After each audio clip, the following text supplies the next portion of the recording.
लोग थक गए लाशें उठाने से। अब हमें भी समझ नहीं आता कि हम क्या नरेटिव करें। अभी हम हमायदीन से भी डिस्कस कर रहे हैं कि हो सकता है हम इस्लामाबाद तक लॉन्ग मार्च का ऐलान करें।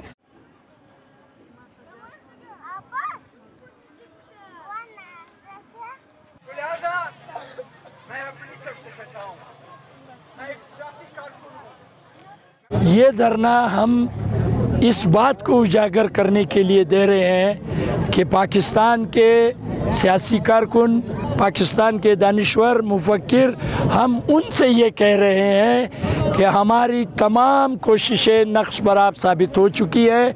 अगर आप हमें कोई मशवरा दें, हमारा कत्लेआम कैसे रुक सकता है, कौन रोक सकता है, तो ये हमें वो दरवाज़ा बताएं।